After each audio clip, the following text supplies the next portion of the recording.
Welcome back, everyone. Unfortunately, today's guest had to postpone, so we are looking forward to rescheduling Magdalena from Hormones Balance later this summer. But we didn't want to leave everyone hanging because we know that you guys are excited to learn more about hormones. And it is Hormone Month was our focus. But today we wanted to give you guys a chance to ask your questions live, and it doesn't have to be hormone focused. Anything MCAS, feel free to ask today. So I have Kimberly Quirk, one of the lead practitioners here at Mast Cell 360 with me. For those who don't know me, I am Jamie Fries-Miller. I am a health coach here at Mast Cell 360, and we're looking forward to answering your questions today. Before we jump into those, just quick disclaimers. Today's presentation is for informational and educational purposes. It is not meant to treat, diagnose, cure, or prevent illness. So please be sure to discuss any recommendations that we suggest with your healthcare provider. Also, just a reminder that some of the links that we may share with you guys are affiliate links, which means that Mast Cell 360 may take a very small commission if you purchase through us. We only recommend products that we love and use personally or use in the Mast Cell 360 clinic. So just a quick reminder for those who have questions today for us, please only submit your question one time. This helps us keep track and make sure that we're answering them. And then we are not able to answer in-depth personal health questions. So if you ask a question that may be related to your individual health, please know that we're answering it more generally than for you specifically, as we don't have enough information about your individual case to say what may be right or wrong for you. Okay, I see everyone tuning in. We have Nancy from Washington, Teresa from Texas, Tonya from Texas as well. Thank you guys for joining us. All right, let's get this down and see, do we have any questions coming in?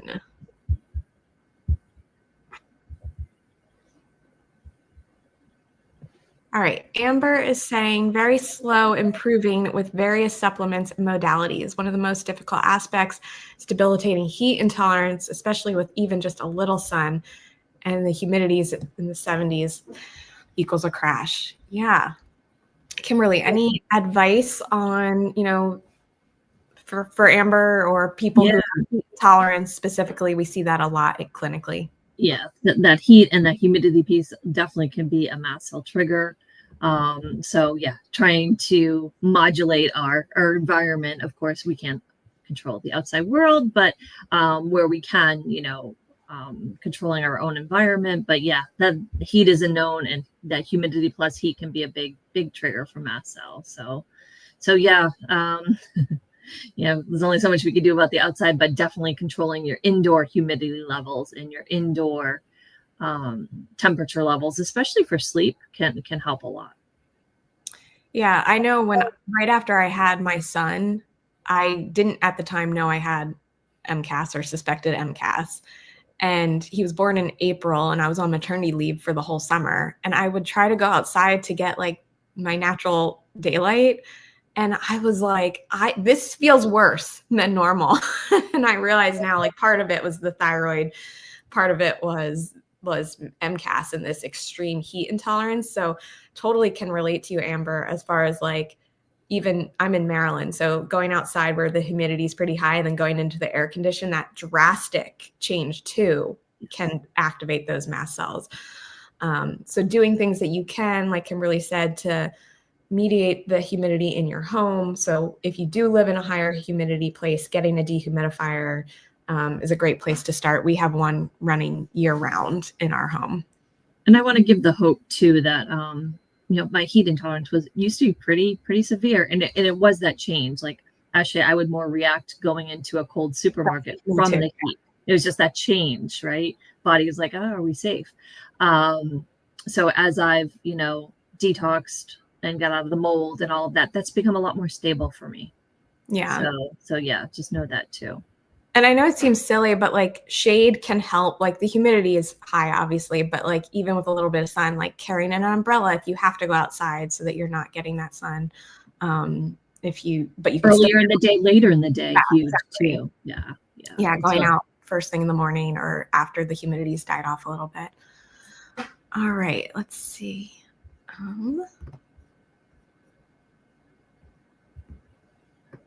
Nancy is saying colon cancer 20 years ago, increasing difficulty managing MCAS, can't tolerate quercetin. Is there another supplement you'd recommend?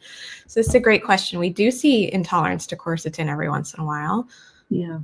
And there could be a couple reasons for that. Sometimes some people have upregulated COMT a little bit, and that can be an issue. And so, yeah, you can try a different supplement.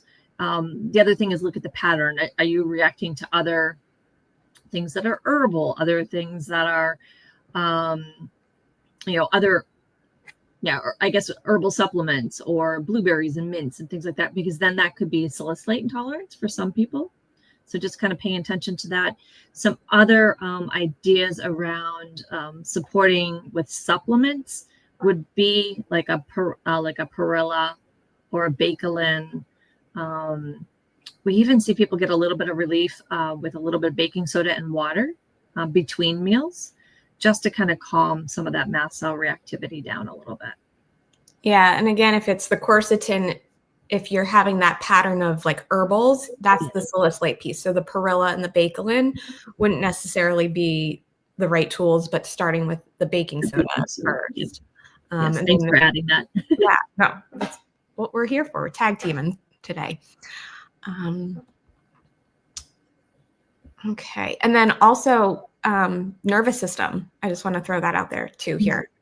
So if you're specifically supplement sensitive, which we also see a lot clinically, then starting with the nervous system piece to calm those mast cells down without supplements would be one tip. And let's see, I'll throw that up here just because we have time today since this is a live Q&A and as questions are coming in. For those who are kind of like, oh, I don't know, like what about nervous system? We have a ton of previous lives on that topic. So be sure to go check out our archive. If you're on Facebook, just know that those may be coming down soon with some changes on the Facebook side. So if you haven't checked us out, we are also on YouTube. So make sure to go over and search for us on YouTube, and we'll have those replays there as well. But the nervous system reboot course you can find at mastcell360.com/mastcell-reboot. If you're kind of like, where do I begin with nervous system? I can't tolerate supplements. This is a great place to start. All right, back to the comments. There's a clarity one about asking about the baking soda. Yeah, here we go.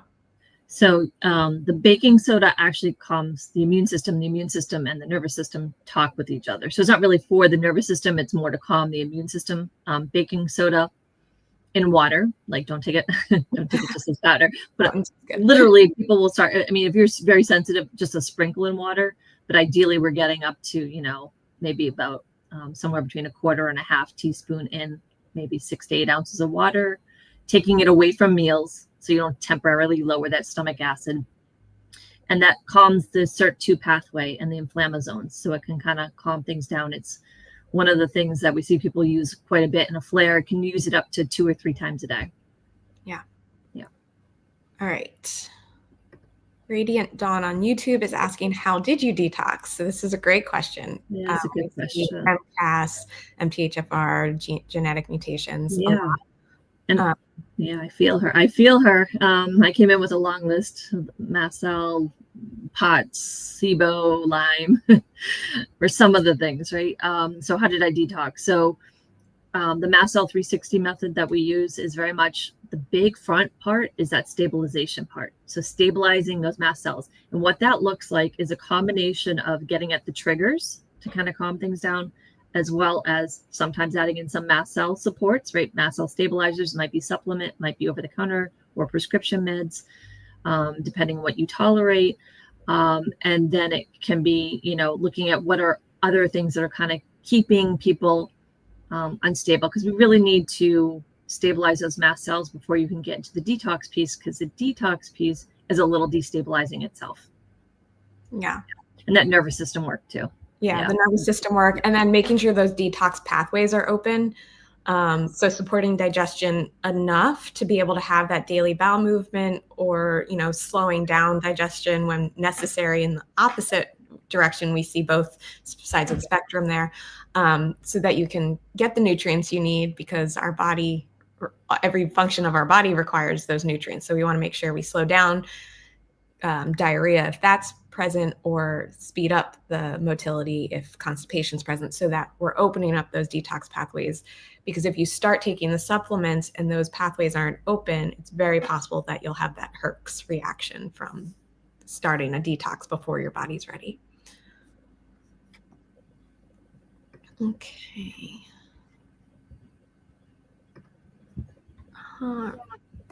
Next question. In terms of hormone replacement therapy, HRT, and estrogen dominance, does taking bioidentical progesterone help? Can you take it without taking the addition of estrogens? And my concern is that I still have a cycle. I've been told to take it only 2 weeks out of 4. Just wondering your advice. Okay. So yeah, this is a very individual decision on this for sure. I will, and we talked a little bit about this. I think we touched on this last week about how estrogens are a little bit more activating and progesterone's a little more calming on those mast cells. So any of those imbalances, hormone imbalances, are gonna throw things off. Sometimes we do need some of those hormones, and I prefer topical over some of the other ones, right? More gentle. What we're trying to do is rebalance. And the thing is underneath there, but what's causing that imbalance? And with that estrogen dominance, a lot of times the mold can be part of that. There's specific mycotoxins from mold one's called zearalenone, that acts as an estrogen mimic and can really be a part of that estrogen dominance. Also the stress that comes with mold is going to cause, can cause some of that. Any other toxicities we might be exposed to in our health and beauty care can be estrogen, make us more estrogen dominant. So it is about getting back to that balance piece. So I would question that, could you look at sort of some of what's underneath that estrogen dominance rather than trying to do it at the surface level? But sometimes temporarily you need a bridge, right, to kind of rebalance, depending on what your age is. I mean, if you're menopausal, you're not going to make more estrogen. But somebody who's still, from the picture, you look young. So I would ask what's under there. Why is estrogen being driven, and what kind of triggers can you kind of take away? Yeah, she's saying she's still having a cycle. And so, like looking at those environmental, toxins, the phthalates and like personal care products, anything with synthetic fragrance. I'll be talking a lot more about that next week. On like some lifestyle and things that you can do to support hormone balance. But yeah, definitely, I'm going to bring up Teresa's question here, because she's asking a similar question, where she's mentioning how the progesterone helps tremendously, whereas the estrogen sends into a flare. So yeah, it's calming down those mast cells, figuring out, is mold a possible trigger? Like Kimberly said, that zearalenone one. Last week we talked about cortisol and how the stress hormone, right? If you're not taking care of the stress hormones, the other sex hormones can easily become imbalanced, which then can activate those mast cells even more. So going back and watching last week's to see, like, are you in adrenal fatigue, and what you can do about that as well, to kind of evaluate what are those triggers for that hormone imbalance. Because just like MCAS, hormonal imbalance is often in secondary. We have to keep peeling back the layers to find those roots. One thing I like to say to people is like that cortisol and all the adrenal hormones are more survival kinds of hormones, versus the sex hormones are thriving. So if we have mast cell, a lot of times those are going to be in balance, right? Because we're more in survival mode. So that's where it is big picture, looking at, that nervous system and what's driving that dominance of estrogen over progesterone. Yeah. Okay. Next question. Lisa's saying part of her management has been antihistamines, but she's been on the same for several years. Is it common to generally need to change antihistamines over time or to have an increased dosage? So I was on antihistamines for a while too. I was on all the supplements, all the antihistamines, prescription meds, on and all. So yeah, sometimes it's like figuring out what's the best for working. So the question is, is it no longer working for you? Is there still an imbalance going on? And the goal is to not to need these forever. I see them as a bridge, especially the meds, right? Because there is like some side effects to some of that. So you definitely want to use them as a bridge to be able to get at what's underneath there. So I would look more, I mean, you certainly could try different ones if you felt like one wasn't working well for you anymore. There's lots of different ones to try. They're all a little bit different, especially those over-the-counter ones. But, and yeah, sometimes I know I got pretty high on my dosages, but what that was telling me was underneath there was too many triggers. There was mold in my environment, right?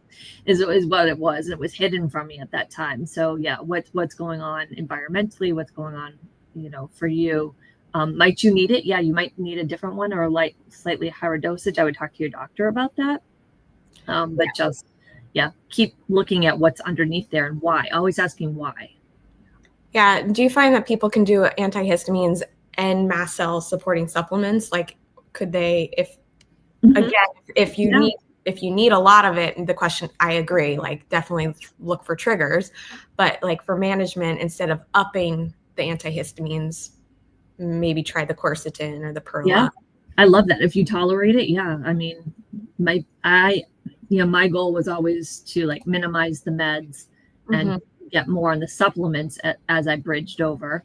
But yeah, I'm wondering, if we haven't tried quercetin, that would be a good thing if you tolerate it, or a perilla or a Bakelin or something like that. In addition, just to give you that on top of it, because we do layer things in our mast cell supports in clinic, and some people can be on a couple over-the-counter things or one prescription and over-the-counter plus maybe several herbs, with the goal long-term not needing any of that when things get rebalanced. Yeah, I know personally for myself, when it was first suggested that I might have MCAS, I was told to go home, do a low histamine diet, and take an antihistamine and see if things got better. And like, there's nothing wrong with antihistamines when you need them and to use them. And I actually have them in my medicine cabinet now because now I know the benefit of them and what's going on in my body. But like at that time, I was like, I would rather do a supplement. So like I started researching like, what can I do more naturally than even the over-the-counter because of the fillers and the things that we don't always want in those. And now, like I just said, I have them in my cabinet. It's like, if I'm going to eat seafood, I'm going to take those antihistamines because I want to. And it's like me with the pollen. Like if I'm noticing I'm a little congested from pollen, I'm going to maybe take Allegra. If I didn't get on top of it and take a quercetin preventatively, on the other side, I'm using a little bit of Allegra. Yeah. She's saying she had trouble tolerating quercetin, which is true for some people. Know that if it's salicylate intolerance, like Jamie was saying before, perilla is also high salicylate. But it might be worth trying. Yeah. All right. We have a lot of questions coming in now. Yeah. Rolling. All right.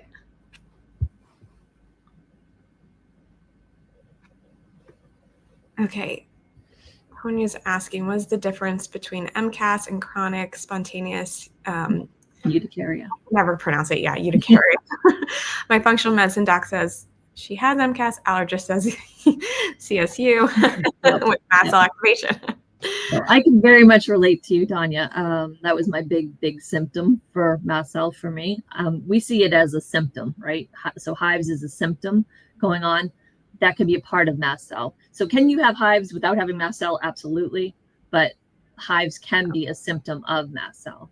I was covered in the first 3 years I was here at the clinic, I was covered in hives head to toe daily. So I feel you. It's not a fun one at all.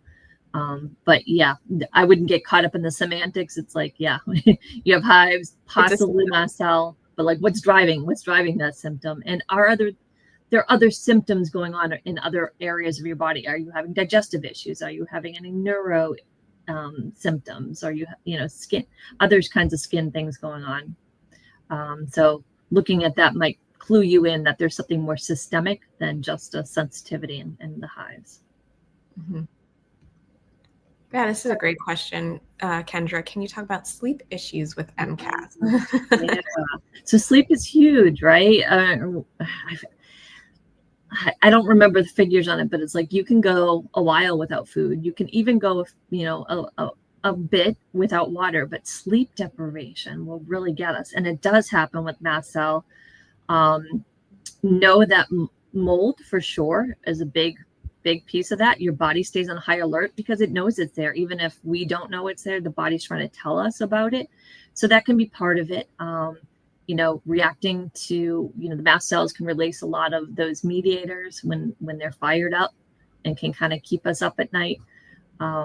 But yeah, a lot of it is just that body is more in sympathetic mode, nervous system and immune system, and on defense because of what's going on in our environment.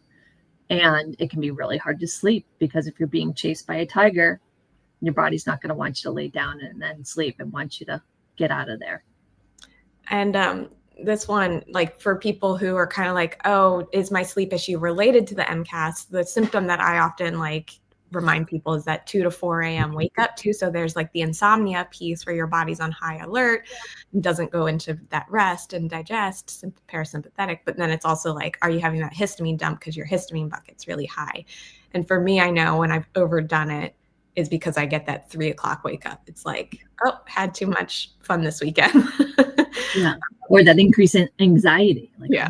Why am I more anxious, but nothing really changed? And it's like that anxiety piece. And that is that histamine response. But yeah, histamine is very activating. So if histamine is too high overnight for a variety of reasons, could be what we ate, could be our environment, for sure, that'll keep us awake too. Yeah. All right. Kimberly, do you see one you want to answer? Let's see.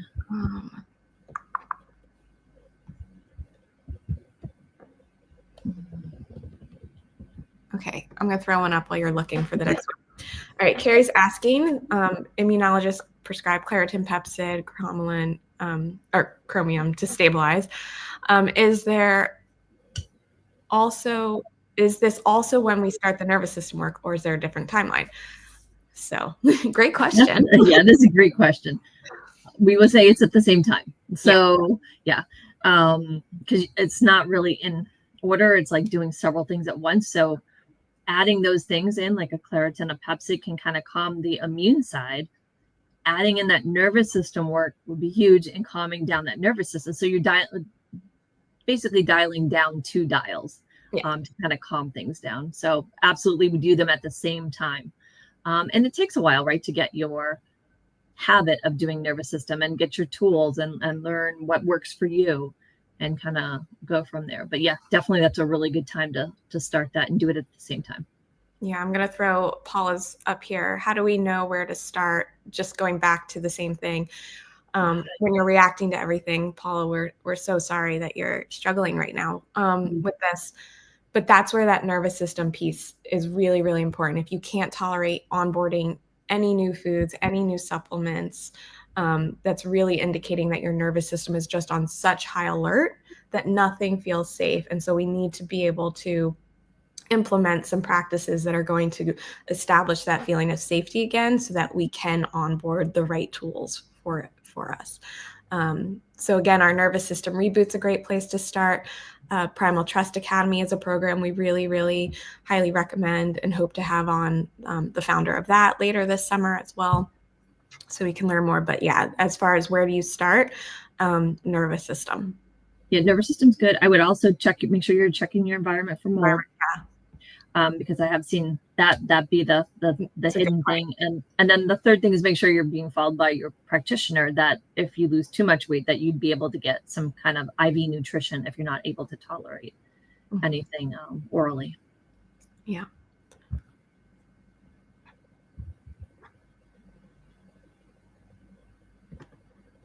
Great question, Jennifer. Most significant flares with hormone changes. I know this. I was having migraines every single month at the same time of my cycle. Looking to get off birth control, suggestions on how to support. Honestly, I think getting off birth control, just letting your body get back into balance is a great place to start without feeling the need of pressure of like doing everything. There's no harm in stopping, unless of course you were on it for a specific reason, right? Like I was on it for acne, not hormonal imbalance. So I was just like, one day I was like, no, I'm not doing that anymore. Right. So make sure you're working with your provider. But as far as, what you can do to support, Kimberly, do you have any specific? Yeah, I mean, if she's having a hard time going off, if she started, it might be going slow with it. Like, I don't know if you can kind of like where we titrate up, could you titrate down? Yeah, so it's because even a minute amount of a hormone is big in our body. It's a good amazing suggestion. how so little amount affects so much. So I wonder, almost like, I'm just thinking, I've had to do that with a few prescription meds I was on at the time. I went, I would get the order of going down from my doctor, and it'd be like 3 weeks, and I would take 6 months.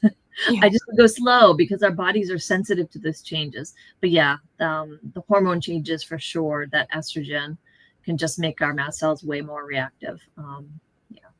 Yeah, no, that titrating down is a great suggestion. And then of course, looking at the environmental pieces, like, why are your hormones imbalanced in the first place again?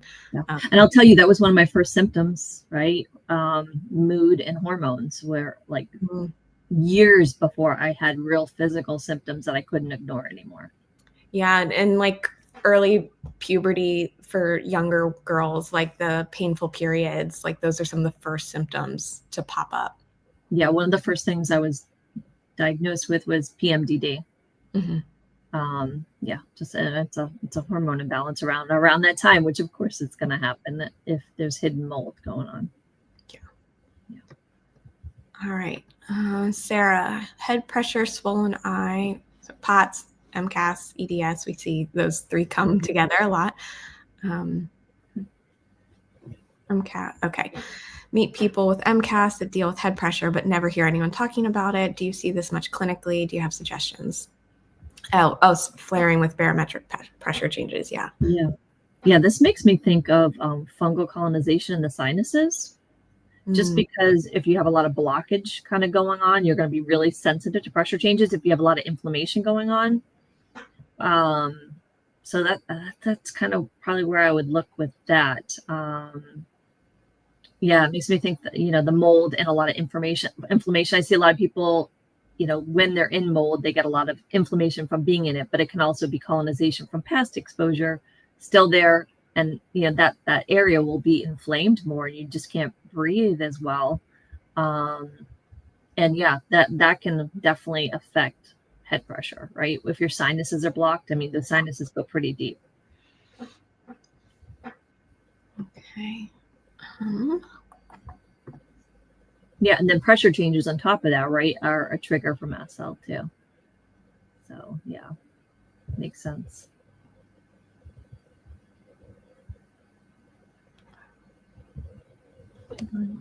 Okay. Ivana is asking, what would your advice be to someone who feels overwhelmed with knowing what to try? Trying diet, but not totally clear yet on triggers. We see that commonly. Yeah, it's very hard, especially when the triggers are like histamine. For me, I thought it was nightshades for the longest time because of the tomatoes. And then I realized I didn't get a headache sometimes when I ate tomatoes, but other times I did. So I totally feel it's very hard to find those triggers.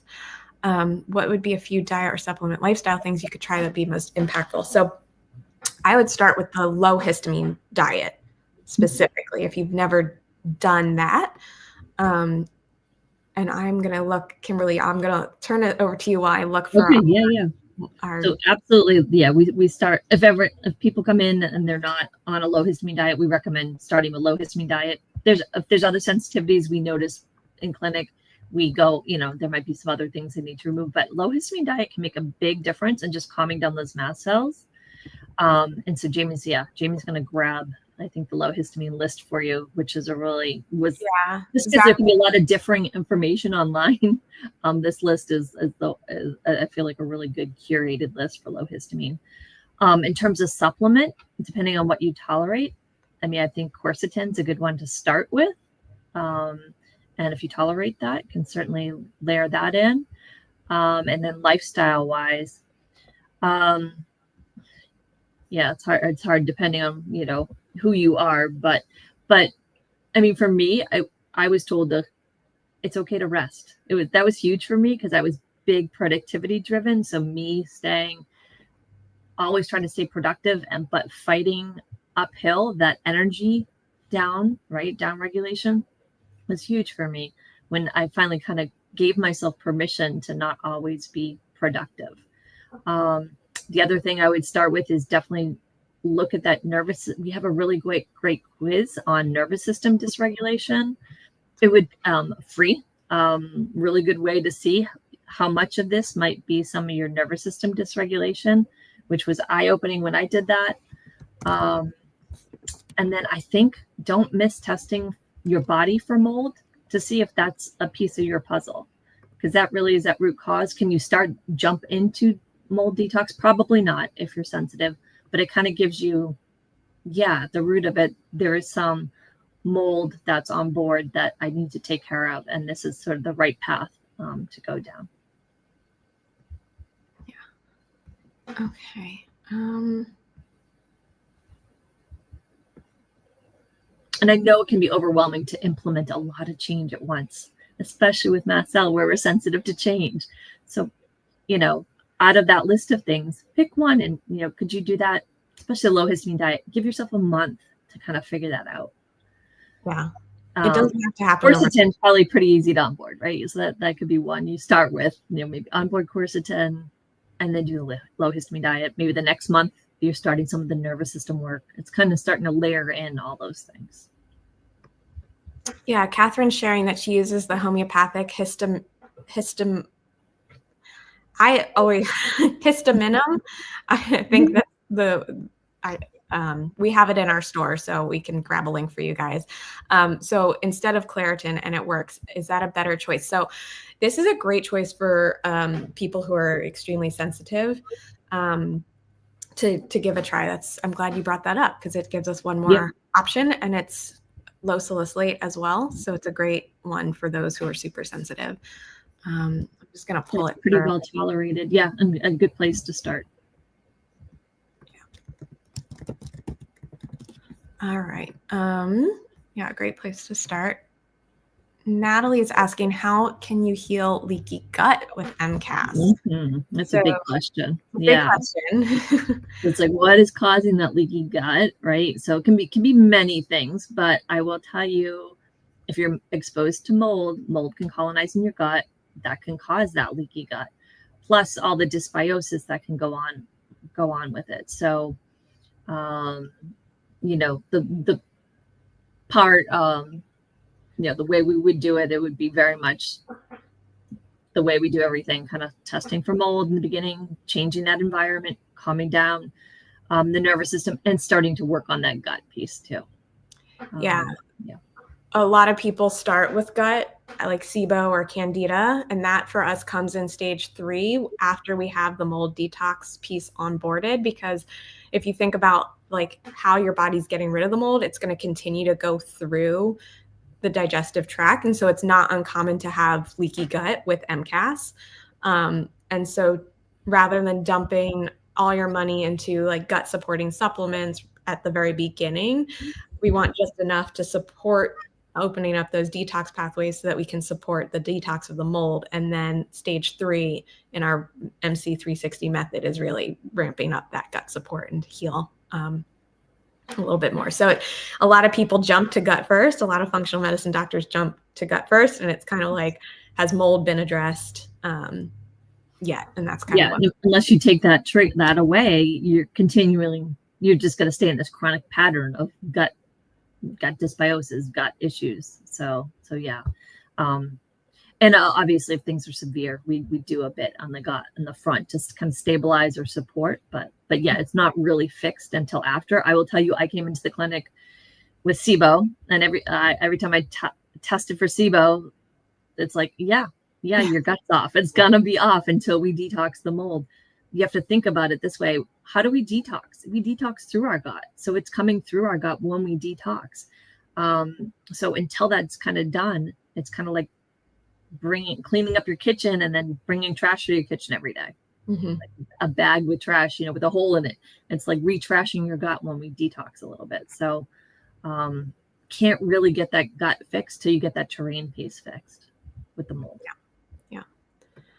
Christina's asking, what are your thoughts on well call for mold detox? It can be a useful tool, especially for it's used for that ochre toxin. So testing your body to see which mycotoxins you have would be step one, and then working with a provider who's mold literate to understand which supports you may need. Yeah, we don't start there usually. We start with gentler ones because it can be a little bit, and seeing if we can kind of clear it. But sometimes well call is, and even sometimes cholestyramine is needed to kind of finally clear some things up. Yeah. Okay. What tests do you suggest to check for mold colonization? Has MCAS dealt with mold in former workplace, but concerned to confirm whether or not colonization might be present? So we have a great article on the difference between mold toxicity, mold colonization, and mold allergy. And so that would be, if our team can throw that into the comments for you guys, that'd be a great resource to have. We typically use the real-time lab test, which is an at-home urinary test. And we can throw the link for that in as well, because you don't need a provider for that as well. Kimberly, do you have anything to add? Yeah. So real-time lab urine mycotoxin test is what, and most of you should be able to order that. You don't need a doc, but you might need a practitioner to work with you to help analyze and kind of come up with a protocol if it is positive. But I feel like anyone who has a hint of having mast cell and histamine issues should test. It's not that expensive a test. It's pretty accurate, and it shows you what you're detoxing. We do sometimes have people come in with a low level, but it just might be that they're not detoxing great at that time too. Yeah, and anything that's elevated for sure. If it's marked present, then there's mold on board. And we do have a mold course. So if you're having trouble finding a local provider, you could start with the mold course, which walks you through. Or if you do get the test and you want a health coach, either myself or Cam, to go over it with you, you could do a strategy session as well. So I'm just going to throw up this real quick for people who are kind of wondering, who can I work with? If I did do that mold test, we have 2 tiers of clients, our foundational tier and our advanced tier. So our foundational is a strategy session with a Mast Cell 360 health coach. We can review those mold tests. But if you're looking for long-term ongoing support, our advanced track would be the best option. And we are taking international clients. We do get that question as well. But for international clients, we require you to start with the strategy session. So when you're going to apply, we ask that you start there. That helps us understand whether or not we're the best fit for you, working within our limitations of how we can order tests and supplements. So you can find us at mastcell360.com/application to see the 2 options for our clients. And then we do also have an emotional support coach on staff if anyone is interested in that nervous system piece and looking kind of how do you get started there. That is also another option as well. All right, back to questions. Natalie is asking, how do you address chronic UTI with MCAS? I know, Kim, you're ready to answer the So the number one question to ask is, are we sure it's a UTI? Because sometimes it can feel like a UTI, like with urgency and frequency. And this was happening to me as well. And sometimes it's the body is detoxing. And it's kind of like we keep going to the doctor and they keep giving us the antibiotic. But they're like, oh, maybe there is because of the symptoms. I often see this overlap with oxalates. So oxalates may be an issue if we're having a lot of what seems to be chronic UTIs, but the tests aren't positive. And know that oxalates can come from several different places, but one place is our diet if we're overdoing oxalates. That's not where it starts. The mold can contribute to the oxalates, both in the air. It has oxalic acid. If you're living in Aspergillus penicillin, that can add to your oxalate burden, as well as colonization is typically where you see it. It can be colonized in the gut or in the sinuses and can be adding to that oxalate load. But also you could have chronic UTI, right? If it is tested and there's bacteria, and it can be that your immune system could be suppressed from the mold. So know that, and those are kind of different ways to kind of look at that. Yeah. All right. Danielle is asking, how compliant would you say a low histamine diet should be? She's reduced a ton of foods, but still feels like she ends up eating some higher histamine foods. So the goal is progress, not perfection. I'd say start there. But also knowing that it's not meant to be long-term either. And so if you can be a little bit more compliant in the beginning to really lower that histamine load, you may find that you're able to get some of those foods back in faster, but also there may be areas that are contributing to that histamine bucket that you should explore to lower as well. Yeah. I mean, yeah, if you can do like a really, say the next 4 to 6 weeks, I'm going to focus and really do it. Low histamine, the best that you can. Yeah, not perfectly, but the best you can. That might tell you, and then it kind of motivates you. It's like, oh, wow, I felt so much better. I slept better, or my anxiety went down, or I had less hives or less symptoms. So it's just really motivating, right? When you get a little bit of relief. But some people I've seen, like, they're like, oh, I just want to, they have big difference just taking out the highest histamine things. Mm-hmm. I know I had relief before I even knew what a histamine was. I had relief from just removing alcohol, right? Which was part of a weekend tradition, kind of like, what? Why am I reacting to this every weekend? That was the start of stuff. I did that before I even knew I had health issues. Yeah. Yeah, the amount of people that are like, I can't tolerate wine anymore. And I'm like, huh. Yeah, that's one of the highest. Beer and wine are like the highest histamine things. Just like you have the alcohol, you have the fermentation, and then you have the gluten in the beer, right? Yeah. And then, wine is just a very moldy thing as well. It's just, grapes are a moldy crop, and they don't take that out. Most wines. There are some wines now that are designed for health that they do look at that, but yeah.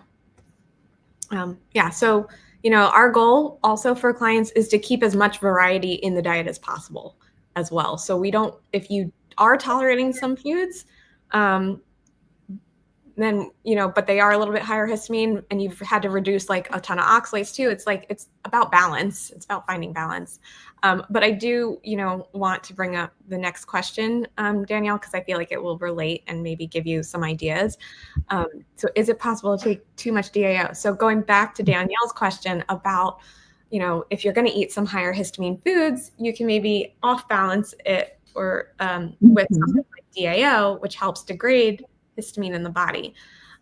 So Dawn's question, I want to reference you back to some of our lives with Stephen Wright, who is the founder of Healthy Gut and produces a DAO supplement called HistaHarmony. He says that you can't take too much. So yeah, and I would agree with that. It's an enzyme that your body makes. It's a brush border enzyme that breaks down histamine in the body. And if your gut is off from mold, we're not producing that enzyme well, plus there's the added histamine. So no, I haven't seen it be too much. I mean, we do have some clients who need to take 6 to 8 per meal for a while, right? Just to really support that breakdown of excess histamine. I was on DAO for a long time. I now take like no DAO. I don't even have it in my house right now. I'm like, I probably should have some in my house. And I probably will get some just to have around. But I haven't seen anybody go too high. I've seen people just stay too low on it instead. Like, oh, when's it's enough? not working. Yeah. Yeah, it's not working. They're like, it's not really working. Let's try 2. Yeah. I keep mine in my purse. So like if I eat out, it's like my go-to just to have preemptively. Yeah, smart. All right.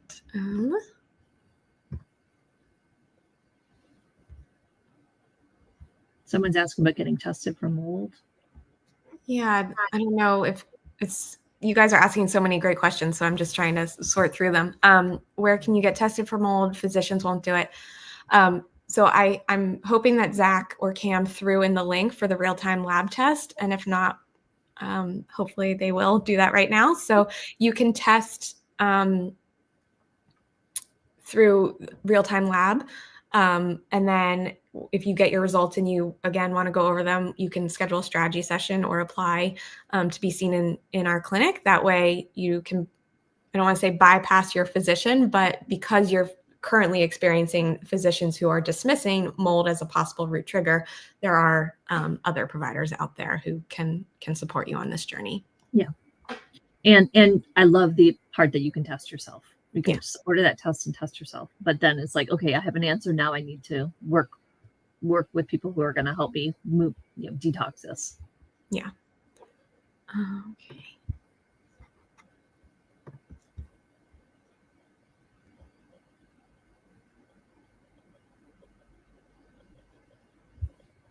Okay, let's see this one. Spleen issues every time triggered with fragrance disinfections around. So like conventional, I'm thinking she's meaning conventional cleaning products. Also, the taste of these triggers lasts for hours since post. Okay. Is there anything you can do to help symptoms calm down quicker? Also, nervous system hits every time. Yeah. So the nervous system doesn't feel safe when you smell or taste something. And that is part of that limbic system where the amygdala is in control of your fear and emotions.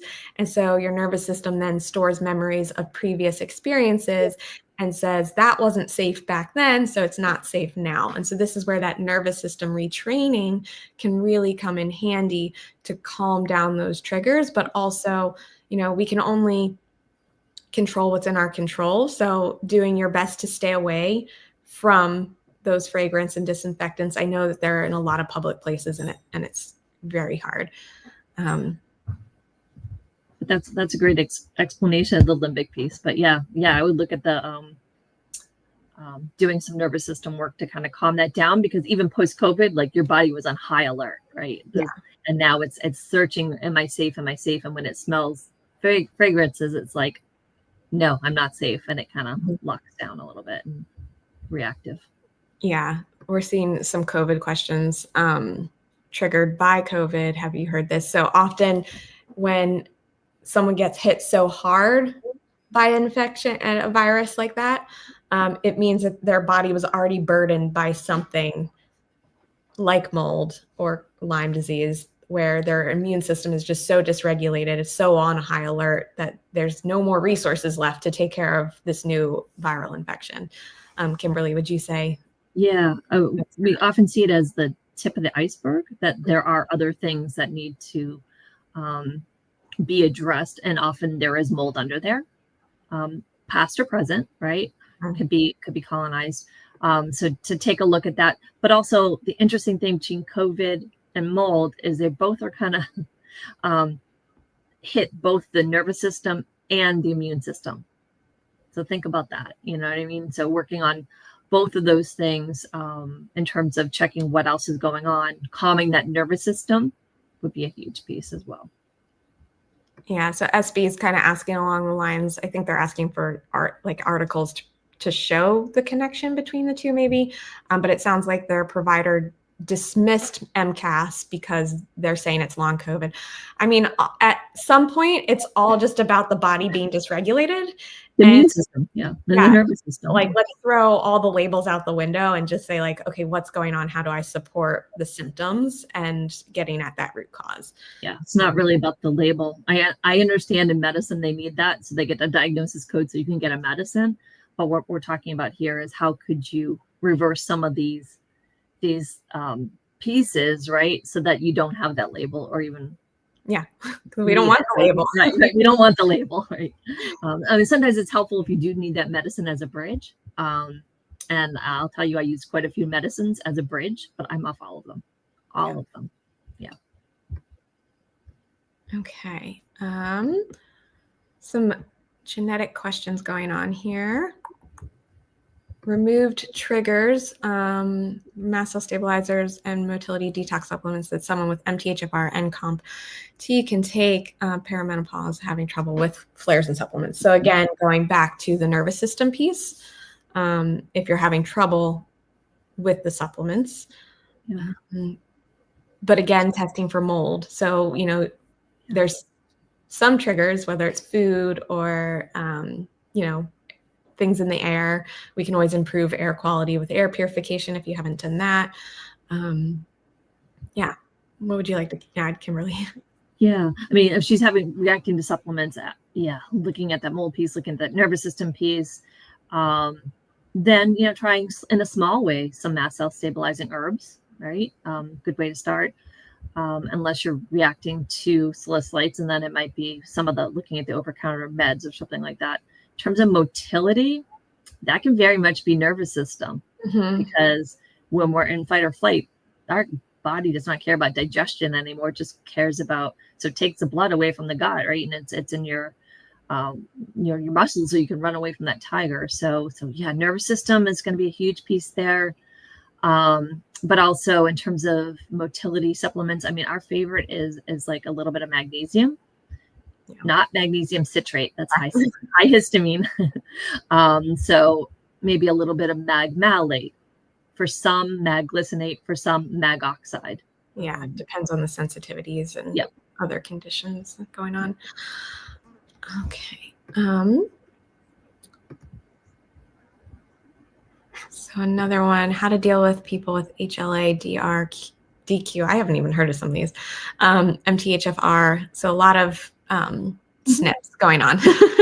Yeah. So, I mean, it's great if somebody comes in and knows their SNPs, and then they can possibly have some supplementation for some of those SNPs. But you can detox. Yeah, we do the same thing. You just might need to go slow and pay attention. Yeah. Yeah. And it's also like what we have found, like we used to think genetics was super, super important, but now what we're finding is it doesn't actually change the trajectory of the order of operations that we work with clients. And so we've found that the same method of like stabilization, gentle detox, supporting the gut, rebuilding the gut lining and hormones, and supporting the mitochondria, like those all follow suit. So it is possible. It is possible to detox. Tracy's asking if you can view this again and share it. Yes, please do. There will be a replay when the live ends, and you can share either on Facebook or YouTube. Thanks for sharing it, spreading the knowledge. Okay. Can mold cause neuropathy and swelling in the legs and feet? Is there anything to help with the swelling besides elevating your feet while I think she means living in mold. Right. So, yeah, I mean, I have seen quite a bit of people, right, with it drives a lot of inflammation, right, in the body. So yeah, I mean, we can see a lot of neuropathy, a lot of swelling in the legs and feet. I had a lot of edema in my legs for sure. What else could you do before leaving mold? I mean, the more that you can support your nervous system, the more you can support your mast cells. It looks like you already know about the mold and are leaving is huge. I mean, doing all of that is going to make a huge difference to be on the other side of that. Yeah. Sometimes it can also be, depending on what's the root cause of the neuropathy. If you get out of mold and it's still there, then looking a little bit deeper, there sometimes can be some B supplements that are missing, some blood sugar dysregulation for some people. But yeah, usually, I would start with what you're starting with. Okay. Hydrating well too, right? Yeah. All right. We have about 5 minutes left. All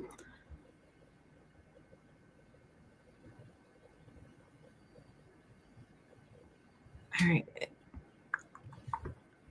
Is vitamin D level important in treating MCAS? So vitamin D is important for your immune system. Yeah. So yeah, I mean, we see it under it's kind of like a mast cell support in some ways. And it's very common that we see low vitamin D levels when people come in. It's very common. I think it's a combination of several things. Some is the body is using a lot more of it. Some of it is maybe we're reactive, so we're not outside as much as we would have been.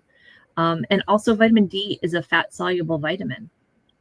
So we might be challenged with that a little bit because our liver and gallbladder area is a little bit challenged as well, using that bile to detox mold.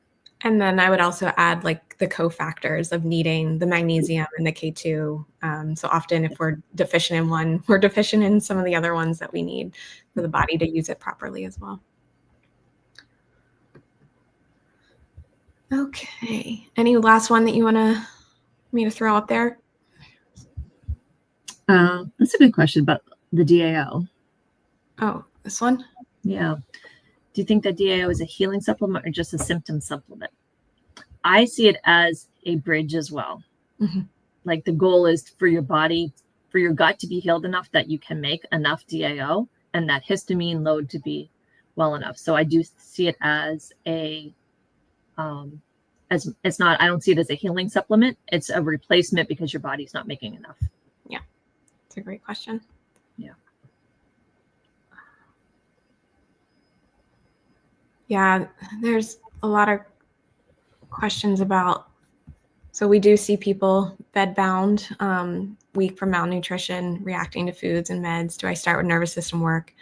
And how do you get the nutrition? Yeah, so this would be where Kimberly was saying, make sure you're working with a provider to make sure that your BMI isn't dropping too low. If you possibly need the IV nutrition to give you that energy, to be able to get up and but you know, on the other side, you can be working on your nervous system work, yeah, you know, as well for like, it's very empowering for us to have some control over that. But yeah, to kind of bring down that nervous system, which can help bring down that improved tolerance. Look at that, look at your environment, and then yeah, make sure you're working with a practitioner to make sure you have backup if you're not able to tolerate things. And some people, if you know, they're like, oh, I don't have all the money to test my environment for mold. Some people just test by leaving for a week or two to go somewhere else that they feel is lower mold to see how you do. I mean, that can be a quick check too. But I know it's hard if you're bedbound then to leave. Yeah. Yeah. And then Chrissy is asking, can EMFs cause tingling in the feet? Is there anything to block EMFs? So we do have an article on our blog about EMFs. So hopefully they can throw that in for you in the comments, Chrissy. Yeah, we do find that some people are super, super sensitive and others it's not as sensitive. Ultimately, I feel like we get a lot of people who kind of grew up like with cell phones. They're like, oh no, I'm not sensitive to it. But I don't think anyone really should have a cell phone on them all the time. We are energetic beings. So like the more you can reduce that, leaving your cell phone out of the not classroom. I don't know why I said that, bedroom at night, putting it on airplane mode whenever possible. There are some devices if you're super, super sensitive that can help that. Yeah. And I would look beyond just EMFs. It might not be EMFs. Tingling in the feet sounds like neuropathy. So there could be something going on, just, you know, other things going on that might be driving that a little bit. Yeah. Okay. Well, thank you, Kimberly, for pivoting last moment. So many good questions, guys. I know. We should do these more often. I feel like we get in the habit and we're like, oh, we should do live Q&As. And then we book some great guests and then yeah, she couldn't be here unfortunately, but we will rebook her, I'm sure. Yeah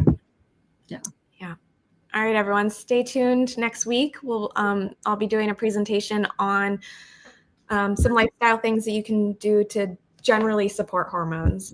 So it'll be like those little things that you guys were asking about that we can do. Let's improve sleep, get outside more, remove those triggers, check for mold, right? So we'll go a little bit more in depth then. All right. Any parting words? Yeah. All those little things. I think all those little things add up. And sometimes they're not the sexy things that are talked about, you know what I mean, in articles and things, but they are like the basics that can really make a difference. Everything from hydration and sleep and things like that can make a huge difference in how you feel day to day and help your recovery. Yeah. All right, guys, just take one step at a time. It doesn't have to be fast. It doesn't have to be overnight, but you showed up today. And if you're watching the replay, you showed up. So give yourself a pat on the back. Thanks for being here. Till next time, guys. Bye. Bye-bye.